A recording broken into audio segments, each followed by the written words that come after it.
नमस्कार साथियों, मेरा नाम है अक्षय और आपका स्वागत है दृष्टि पीसीएस चैनल की इस नई वीडियो में। आज की इस वीडियो में हम मुख्य तौर पर टारगेट बीपीएससी सीरीज़ पर बात करेंगे, यानी कि 69th बीपीएससी पर बात करेंगे। और बीपीएससी ने पिछले कुछ सालों में जो इकोनॉमिक्स के सवाल पूछे हैं, उन सवालों को एक बार रिवाइज करने की कोशिश करेंगे, ताकि यदि उन सवालों से जुड़ा कोई सवाल आपके प्रश्न पत्र में आता है, तो आप उस सवाल को आसानी से हल कर सकें। इस वीडियो में हम मुख्य तौर पर 2 सेगमेंट्स पर बात करने वाले हैं। इसमें पहला सेगमेंट होगा बाहरी क्षेत्र यानी कि एक्सटर्नल सेक्टर, और दूसरा जो सेगमेंट है वो अंतर्राष्ट्रीय संबंधों से जुड़ा हुआ है। तो चलिए वीडियो की शुरुआत करते हैं और सबसे पहले बाहरी सेक्टर यानी कि एक्सटर्नल सेक्टर वाले सवालों पर बात करते हैं। तो इसमें हमारा पहला सवाल है कि भारत के निम्नलिखित राज्यों में से किसने अप्रैल से सितंबर 2022 के दौरान सबसे अधिक प्रत्यक्ष विदेशी निवेश यानी कि एफडीआई इक्विटी प्रवाह प्राप्त किया। हमारे ऑप्शन है option A Gujarat, option B Karnataka, option C Tripura, option D उपयुक्त में से कोई नहीं, या ऑप्शन ई उपयुक्त में से एक से अधिक। तो इसका जो सही जवाब है वो है ऑप्शन बी, यानी कि कर्नाटक इसका सही जवाब हो जाता है। तो अगर आप एफडीआई को लेकर सरकार के जो आंकड़े जारी किए गए हैं उन आंकड़ों को देखेंगे तो पता चलेगा कि कर्नाटक और महाराष्ट्र एफडीआई के मामले में भारत में सबसे ऊंचे स्थान पर हैं, सबसे शीर्ष स्थान पर हैं। तो एफडीआई के जो आंकड़े हैं वो बताते हैं कि भारत में जो कुल एफडीआई आता है, जो टोटल एफडीआई आता है, उसका तकरीबन जो है 37.5% हिस्सा तो अकेले कर्नाटक में आता है। इसके अलावा जो महाराष्ट्र का हिस्सा है वो तकरीबन 26.26% के आसपास है। तो ये जो दोनों राज्य हैं ये एफडीआई के मामले में भारत में सबसे ऊंचे स्थान पर बने हुए हैं। इसके अलावा एफडीआई में समग्र तौर पर बात करें तो भारत में जो सबसे ज़्यादा एफडीआई आता है वो संयुक्त राज्य अमेरिका से आता है और उसके बाद सिंगापुर से आता है। तो पहले नंबर पर अमेरिका है और दूसरे नंबर पर सिंगापुर है। इसके अलावा 2 शब्द हमारे सामने आते हैं। पहला शब्द है एफडीआई और दूसरा शब्द है एफपीआई, यानी कि फॉरेन पोर्टफोलियो इन्वेस्टमेंट। अब एफडीआई और एफपीआई में डिफरेंस की बात करें तो मुख्य तौर पर जो एफपीआई इन्वेस्टमेंट होता है वो इन्वेस्टमेंट शॉर्ट टर्म होता है, छोटे समय के लिए होता है। और वहीं दूसरी तरफ अगर आप एफडीआई इन्वेस्टमेंट की बात करें तो एफडीआई इन्वेस्टमेंट लंबी अवधि के लिए होता है, लॉन्ग टर्म के लिए होता है। एक कंपनी की बड़े हिस्सेदारी के तौर पर एफडीआई निवेश किया जाता है। वहीं अगर आप एफपीआई की बात करेंगे तो हो सकता है कि कोई फॉरेन व्यक्ति, कोई दूसरे देश का व्यक्ति हमारे देश में आकर शेयर खरीद ले किसी कंपनी के छोटे-मोटे, तो उसे हम फॉरेन पोर्टफोलियो इन्वेस्टमेंट कहते हैं। वहीं अगर कोई कंपनी आकर, कोई विदेश की कंपनी आकर भारत की किसी कंपनी में हिस्सेदारी खरीद लेती है, बहुत बड़ा अमाउंट खरीद लेती है, तो उसको हम एफडीआई कहते हैं, फॉरेन डायरेक्ट इन्वेस्टमेंट कहते हैं। चलिए अब आगे बढ़ते हैं, अपने अगले सवाल को देखते हैं। हमारा अगला सवाल है कि दिसंबर 2022 के लिए भारत का व्यापार संतुलन यानी कि ट्रेड बैलेंस क्या है? हमारे ऑप्शन है ऑप्शन ए -11.98 बिलियन अमेरिकी डॉलर, ऑप्शन बी -10.50 बिलियन अमेरिकी डॉलर, ऑप्शन सी +11.98 बिलियन अमेरिकी डॉलर, ऑप्शन डी उपरोक्त में से कोई नहीं, या ऑप्शन ई उपरोक्त में से एक से अधिक। तो इसका जो सही जवाब है वो है ऑप्शन ए, यानी कि 2022 में, दिसंबर 2022 में भारत का जो भुगतान संतुलन था वो -11.98 बिलियन अमेरिकी डॉलर था। अब इसके बारे में विस्तार से बात करने से पहले हमारे लिए बैलेंस ऑफ पेमेंट या फिर बैलेंस ऑफ ट्रेड को समझ लेना भी ज़रूरी है। तो अगर आप भुगतान संतुलन की बात करें तो भुगतान संतुलन को हम सरकार के अकाउंट के तौर पर देख सकते हैं। सरकार का एक खाता होता है जिस खाते में ये लिखा होता है कि एक निश्चित अवधि के दौरान हमारे देश की सरकार ने या फिर हमारे देश ने किसी दूसरे देश के साथ या किसी अन्य देश के साथ कितना ज़्यादा ट्रांजैक्शन किया है, कितना ज़्यादा लेन-देन किया है। ये जो पूरा खाता है वो उस लेन-देन को दिखाता है। और दूसरी तरफ अगर हम बात करें दिसंबर 2022 के आंकड़ों की, तो भारत का जो लेन-देन था वो 11.98 बिलियन अमेरिकी डॉलर के आसपास था। यानी कि भारत ने दूसरे देशों से मंगाया ज़्यादा था और भारत ने दूसरे देशों को भेजा कम था। तो इस वजह से ये जो पूरा बैलेंस ऑफ पेमेंट है ये माइनस में बना हुआ है। चलिए अब आगे बढ़ते हैं, अपने अगले सवाल को देखते हैं। हमारा अगला सवाल है कि भारत सरकार ने 2020-21 के बजट में एक नई योजना निर्विक की घोषणा की। अर्थव्यवस्था के निम्नलिखित में से कौन सा क्षेत्र जो है वो इस योजना का लाभ उठाएगा? तो हमारे ऑप्शन है ऑप्शन ए कृषि क्षेत्र, ऑप्शन बी औद्योगिक क्षेत्र, ऑप्शन सी स्वास्थ्य क्षेत्र, ऑप्शन डी निर्यात क्षेत्र या फिर ऑप्शन ई उपरोक्त में से कोई नहीं या उपरोक्त में से एक से अधिक। तो इसका जो सही जवाब है वो है निर्यात क्षेत्र। तो ये जो निर्विक योजना है, ये योजना भारत सरकार द्वारा 2020-21 के बजट में निर्यात क्षेत्र के लिए शामिल की गई थी। अब इस पर विस्तार से बात करते हैं। तो 2020-21 में इसे शुरू किया गया था और ये योजना मुख्य तौर पर हमारे देश के जो छोटे निर्यातक हैं, उन छोटे निर्यातकों के लिए बीमा कवर को बढ़ाने और उनके प्रीमियम को कम करने पर जोर देता है। तो अगर इस योजना का आप लाभ उठाते हैं, तो इस योजना के तहत सरकार आपका जो बीमा कवर है, उसके मूलधन को और उसके ब्याज को तकरीबन 90% तक कवर कर लेगी। तो आपको बहुत ज़्यादा नुकसान नहीं झेलना पड़ेगा। इससे हमारे देश का जो निर्यात क्षेत्र है, उस क्षेत्र को और ज़्यादा बढ़ावा मिल सकता है। एक्सपोर्ट जो सेक्टर है, उसको बढ़ावा मिलेगा। चलिए आगे बढ़ते हैं, अपने अगले सवाल को देखते हैं। हमारा अगला सवाल है कि निम्नलिखित में से कौन सा देश 2019-20 में भारत का शीर्ष व्यापारिक भागीदार रहा है? हमारे ऑप्शन है option A America, option B चीन, ऑप्शन सी संयुक्त अरब अमीरात, ऑप्शन डी सऊदी अरब, ऑप्शन ई उपरोक्त में से कोई नहीं या उपरोक्त में से एक से अधिक। तो इसका जो सही जवाब है वो है ऑप्शन ए, यानी कि 2019-20 में भारत का जो शीर्ष व्यापारिक भागीदार था वो अमेरिका रहा था। और अगर आप वाणिज्य मंत्रालय के आंकड़ों को देखेंगे तो वहाँ से ये स्पष्ट हो जाता है। इसके अलावा अमेरिका के बाद भारत के प्रमुख व्यापारिक भागीदारों में चीन का नंबर आता है दूसरे स्थान पर, और चीन के बाद नंबर आता है यूएई यानी कि संयुक्त अरब अमीरात का। तो ये तो बात हुई भारत के व्यापारिक भागीदारों की। इसके अलावा भारत क्या क्या आयात करता है उसकी बात करें तो भारत कच्चे पेट्रोलियम को आयात करता है, भारत सोने को आयात करता है, पेट्रोलियम उत्पादों को, कोयले को, कोक को और ब्रिकेट को। तो ये जो उत्पाद हैं ये भारत के शीर्ष आयात उत्पाद हैं।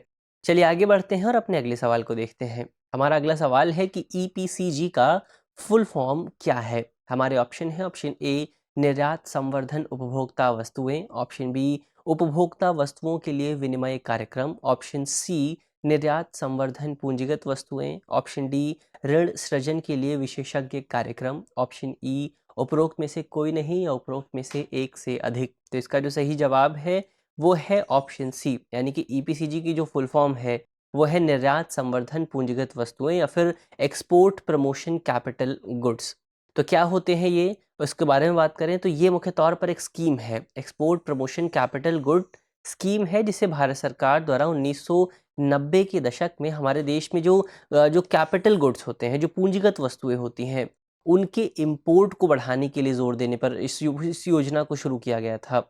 तो मुख्य तौर पर उनके आयात को, पूंजीगत वस्तुओं के आयात को सुविधाजनक बनाने के लिए इस पूरी योजना को शुरू किया गया था। इसके अलावा इस योजना से होगा क्या? तो इस योजना से अंतर्राष्ट्रीय स्तर पर भारत की जो विनिर्माण प्रतिस्पर्धा है, उसमें और जो मैन्युफैक्चरिंग पूरी कॉम्पिटिटिवनेस है, जो कैपेसिटी है, उसमें और ज़्यादा वृद्धि की जा सकती है। इसके अलावा इसमें हम जो योजना के तहत जो सीमा शुल्क होता है उसके भुगतान के लिए पूर्व उत्पादन, उत्पादन और पोस्ट प्रोडक्शन में। इसके अलावा आप सवाल ये भी पूछ सकते हैं कि पूंजीगत वस्तुएं क्या होती हैं? तो पूंजीगत वस्तुओं यानी कि कैपिटल गुड्स को मुख्य तौर पर ऐसी वस्तुओं के तौर पर, ऐसे उत्पाद के तौर पर परिभाषित किया जा सकता है जिन उत्पादों का इस्तेमाल एक इंडस्ट्री द्वारा, एक उद्योग द्वारा उत्पादन करने के लिए किया जाता है। यानी कि मान लीजिए कि आपकी कोई फैक्ट्री है और उस फैक्ट्री में उत्पादन करने के लिए आपको जिन मशीन्स की ज़रूरत है, उन मशीन्स को हम कैपिटल गुड्स कह सकते हैं, क्योंकि उन मशीन्स का इस्तेमाल करते हुए हम और ज़्यादा उत्पादन कर सकते हैं। तो उन मशीन्स को हम अपनी प्रोडक्टिविटी बढ़ाने के लिए उपयोग करते हैं, तो उन्हें हम कैपिटल गुड्स कहते हैं। चलिए आगे बढ़ते हैं, अपने अगले सवाल को देखते हैं। हमारा अगला सवाल है कि वैश्वीकरण यानी कि ग्लोबलाइजेशन में शामिल नहीं है। हमारे ऑप्शन है ऑप्शन ए आयात शुल्क में कमी, ऑप्शन बी आयात लाइसेंसिंग को समाप्त करना, ऑप्शन सी एफडीआई का मुक्त प्रवाह, ऑप्शन डी सार्वजनिक क्षेत्र की इक्विटी का विनिवेश, या ऑप्शन ई उपरोक्त में से कोई नहीं या उपरोक्त में से एक से अधिक। तो जैसा कि बहुत आसान सा सवाल है, वैश्वीकरण में मुख्य तौर पर सार्वजनिक क्षेत्र की इक्विटी का विनिवेश यानी कि डिसइन्वेस्टमेंट शामिल नहीं होता है। कैसे नहीं होता है? इसके लिए हमें वैश्वीकरण की परिभाषा को जानना होगा। क्या होता है वैश्वीकरण? तो वैश्वीकरण को उस प्रक्रिया के तौर पर, एक प्रोसेस के तौर पर हम समझ सकते हैं, जिस प्रोसेस के माध्यम से हम अपने देश की अर्थव्यवस्था को, किसी एक राष्ट्र की अर्थव्यवस्था को दुनिया की दूसरी अर्थव्यवस्थाओं के साथ जोड़ने की कोशिश करते हैं, उसको इंटीग्रेट करने की कोशिश करते हैं। और इसी पूरी प्रक्रिया के माध्यम से जो पूंजी है, जो कैपिटल है, जो नॉलेज है, जो इंसान है, जो व्यवसाय है, जो बिज़नेस है, उसको एक देश से हम दूसरे देश में पहुंचा सकते हैं। उसके फ्री फ्लो को बढ़ावा दिया जा सकता है।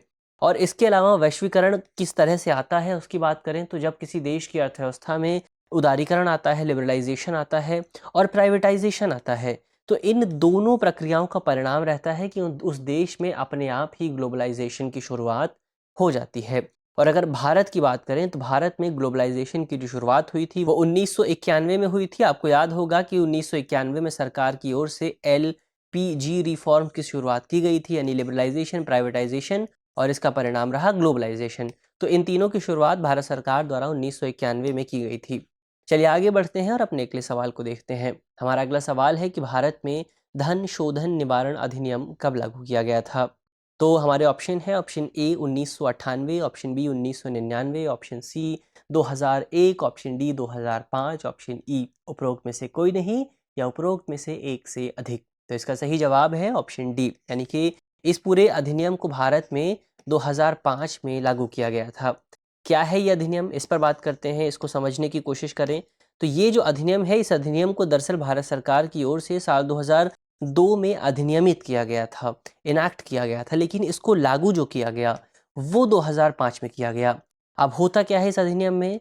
तो इस अधिनियम के माध्यम से, इस अधिनियम को मुख्य तौर पर भारत सरकार द्वारा देश में जो मनी लॉन्ड्रिंग होती है उसको रोकने के लिए और मनी लॉन्ड्रिंग के माध्यम से जो संपत्ति का निर्माण किया गया है उस संपत्ति को जब्त करने के लिए इस पूरे अधिनियम को लागू किया गया था।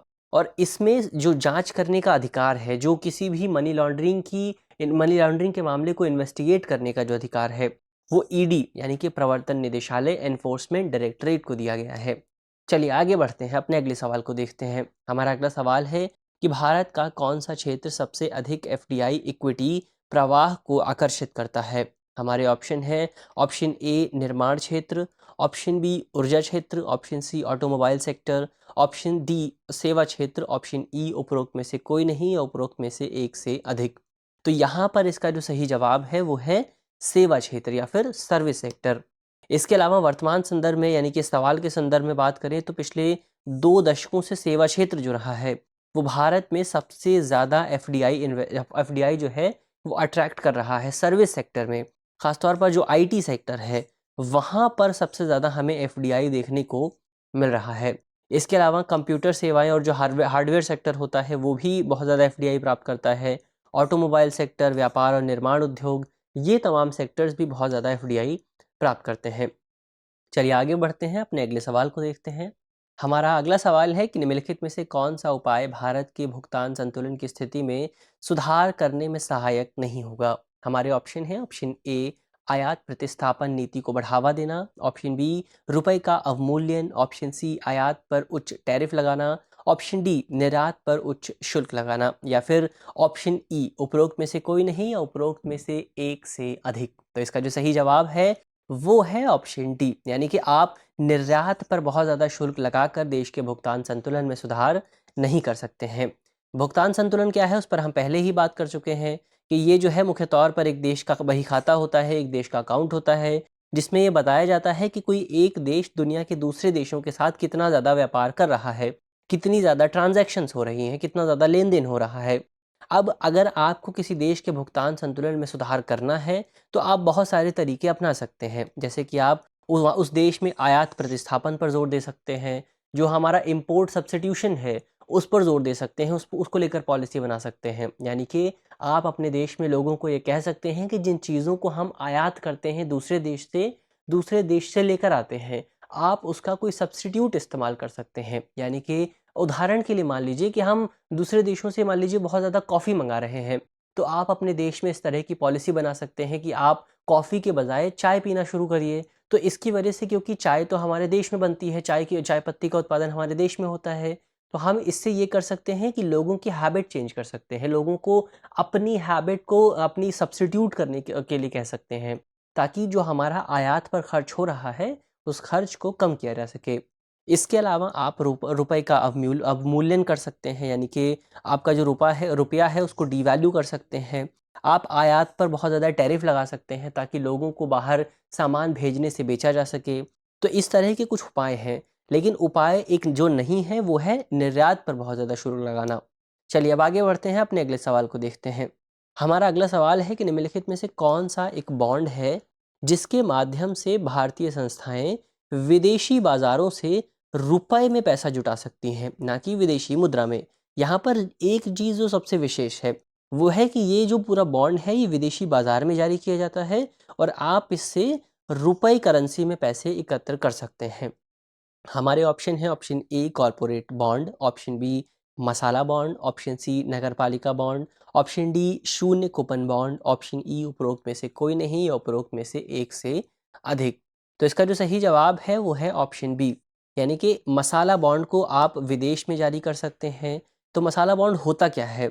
तो मसाला बॉन्ड की बात करें तो ये एक तरह का डेट इंस्ट्रूमेंट है, एक तरह का ऋण साधन है, एक प्रपत्र है, जिसका इस्तेमाल आप विदेशी बाज़ारों से पैसा एकत्र करने के लिए कर सकते हैं।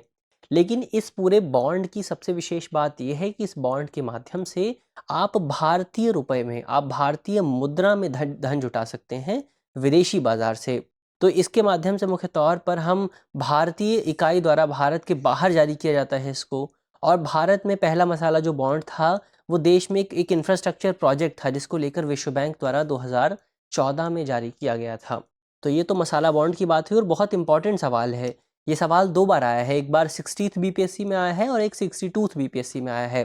तो 62nd बीपीएससी में आया है, तो यहाँ पर इस वजह से ये बहुत ज़्यादा इंपॉर्टेंट हो जाता है कि आप समझें कि मसाला बॉन्ड क्या होता है। आगे बढ़ते हैं, अगले सवाल को देखते हैं। हमारा अगला सवाल है कि रुपए की परिवर्तनीयता यानी कि कन्वर्टिबिलिटी का क्या मतलब होता है? हमारे ऑप्शन है, ऑप्शन ए रुपए की नोटों को सोने में बदलने की क्षमता होना, ऑप्शन बी रुपए के मूल्य को बाजार की ताकतों द्वारा तय करने की अनुमति देना, ऑप्शन सी रुपए को अन्य मुद्राओं में बदलने की स्वतंत्र रूप से अनुमति देना, और इसके विपरीत। इसके अलावा ऑप्शन डी भारत में मुद्राओं के लिए एक अंतर्राष्ट्रीय बाजार का विकास करना। तो इसका जो सही जवाब है वो है ऑप्शन सी, यानी कि रुपए की कन्वर्टिबिलिटी का मतलब है रुपए को आप दूसरी मुद्राओं में एक्सचेंज कर सकते हैं, स्वतंत्र तौर पर फ्री तरीके से आप दूसरी मुद्रा में चेंज कर सकते हैं, और किसी दूसरी मुद्रा को आप रुपए में भी चेंज कर सकते हैं, यानी कि वाइसा वर्सा भी हो सकता है। इसको हम अर्थव्यवस्था की भाषा में, अर्थशास्त्र की भाषा में रुपए की कन्वर्टिबिलिटी कहते हैं, कन्वर्टिबिलिटी ऑफ रुपीस कहा जाता है। और ये सवाल भी बहुत ज़्यादा इंपॉर्टेंट है क्योंकि इसे भी बीपीएससी द्वारा 2 बार पूछा गया है। एक तो 56वीं बीपीएससी में और दूसरी 59वीं बीपीएससी में। चलिए इस पर और विस्तार से अगर बात करें तो मुख्य तौर पर हमने पहले ही बात की कि जब किसी देश की मुद्रा को विदेशी मुद्रा या किसी अंतर्राष्ट्रीय मुद्रा में स्वतंत्र तौर पर परिवर्तित किया जा सकता है, तो इसे उसकी कन्वर्टिबिलिटी माना जाता है। और ये जो कन्वर्ट हो रहा है, ये जो परिवर्तन हो रहा है, ये परिवर्तन मुख्य तौर पर बाजार द्वारा स्वतंत्र तौर पर निर्धारित होता है, बाजार द्वारा मांग और आपूर्ति के कारकों द्वारा निर्धारित किया जाता है। तो ये तो कन्वर्टिबिलिटी ऑफ रुपीस की बात हुई। अब आगे बढ़ते हैं, अपने अगले सवाल को देखते हैं। हमारा जो अगला सेगमेंट है वो अंतर्राष्ट्रीय संबंधों से जुड़ा हुआ है, और हमारा जो अगला सवाल है वो है कि निम्नलिखित में से कौन सा संगठन वर्ल्ड इकोनॉमिक आउटलुक नामक प्रकाशन को प्रकाशित करता है? हमारे ऑप्शन है, ऑप्शन ए अंतर्राष्ट्रीय मुद्रा कोष, ऑप्शन बी संयुक्त राष्ट्र विकास कार्यक्रम, ऑप्शन डी विश्व आर्थिक मंच, और ऑप्शन डी विश्व बैंक। तो इसका जो सही जवाब है वो है ऑप्शन ए, यानी कि इस रिपोर्ट को भारत में अंतर्राष्ट्रीय मुद्रा कोष, इंटरनेशनल मॉनेटरी फंड, आईएमएफ द्वारा वर्ल्ड इकोनॉमिक आउटलुक रिपोर्ट को जारी किया जाता है। अब ये जो रिपोर्ट है मुख्य तौर पर साल में 2 बार जारी होती है। पहली बार अप्रैल में जारी की जाती है और दूसरी बार अक्टूबर के महीने में जारी की जाती है।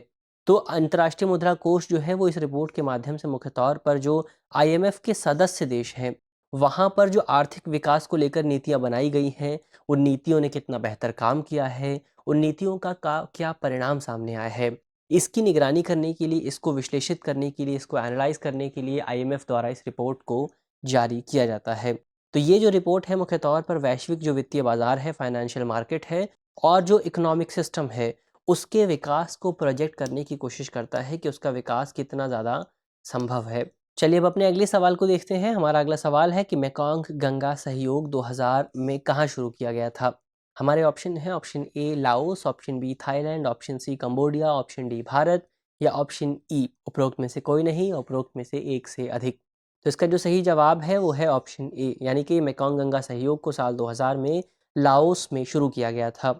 अब मेकोंग गंगा सहयोग की बात करें तो ये मुख्य तौर पर एक पहल है, एक इनिशिएटिव है, जिसमें 6 देशों को शामिल किया गया है।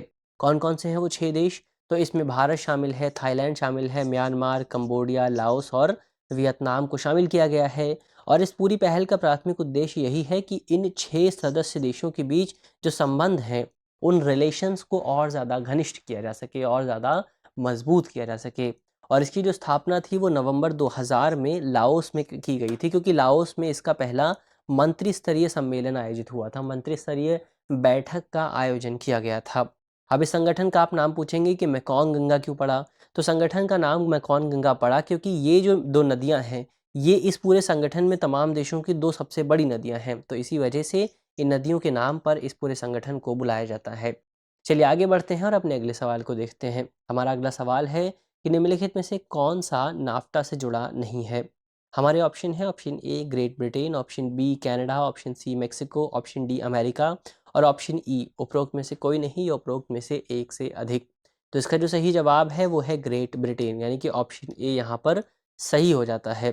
क्यों सही हो जाता है? तो नाफ्टा जो है वो मुख्य तौर पर उत्तरी अमेरिकी मुक्त व्यापार समझौता है, यानी कि इसमें केवल नॉर्थ अमेरिकन कंट्रीज़ शामिल होती हैं, जैसे कि कनाडा हो गया, मेक्सिको हो गया और अमेरिका हो गया। तो इन तीनों देशों के बीच ये समझौता किया गया है ताकि तीनों देशों के बीच मुक्त व्यापार को बढ़ावा दिया जा सके।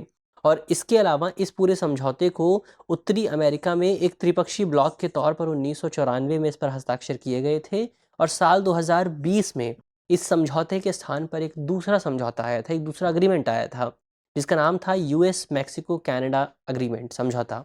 चलिए आगे बढ़ते हैं, अपने अगले सवाल को देखते हैं। हमारा अगला सवाल है कि TRIMS या फिर ट्रिम्स स्टैंड्स फॉर, यानी कि इसका पूर्ण रूप क्या है? हमारे ऑप्शन है, ऑप्शन ए व्यापार से संबंधित आय उपाय, ऑप्शन बी व्यापार से संबंधित प्रोत्साहन उपाय, ऑप्शन सी व्यापार से संबंधित निवेश उपाय, ऑप्शन डी व्यापार से संबंधित अभिनव उपाय, ऑप्शन ई उपरोक्त में से कोई नहीं या उपरोक्त में से एक से अधिक। तो इसका जो सही जवाब है वो है ऑप्शन सी, यानी कि ट्रिम्स की जो फुल फॉर्म है वो है व्यापार से संबंधित निवेश उपाय। क्या है ये? तो ये अंतर्राष्ट्रीय संगठन है, विश्व व्यापार संगठन, वर्ल्ड ट्रेड ऑर्गेनाइजेशन, उसके द्वारा किया गया एक समझौता है।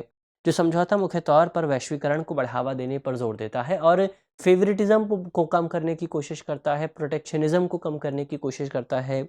यानी कि समझौते के माध्यम से जो भी सदस्य देश हैं, वो अपने देश में घरेलू फर्मों को बहुत ज़्यादा वरीयता नहीं दे सकते हैं, बहुत ज़्यादा प्रेफ़रेंस नहीं दे सकते हैं। ये इस तरह की प्रेफ़रेंस को प्रतिबंधित करता है, ताकि अंतर्राष्ट्रीय स्तर पर जो विदेशी बाज़ार है, वहाँ पर जो फ़र्में हैं, वो आसानी से संचालित कर सकें और उन्हें किसी तरह की समस्या का सामना ना करना पड़े। और इस पूरे समझौते पर मुख्य तौर पर उरुग्वे राउंड के दौरान हस्ताक्षर किए गए थे।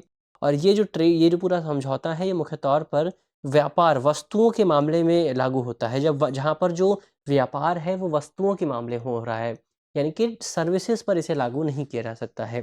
तो ये तो हुई आज के सवालों की बात। मुझे उम्मीद है कि इस वीडियो में जिन बिंदुओं की बात की गई है, वो आपको समझ में आएँगे और यदि आपके प्रश्न पत्र में इससे जुड़ा कोई भी सवाल आता है, तो आप उसे आसानी से हल कर सकेंगे। मिलते हैं आपसे अगली वीडियो में, तब तक के लिए धन्यवाद।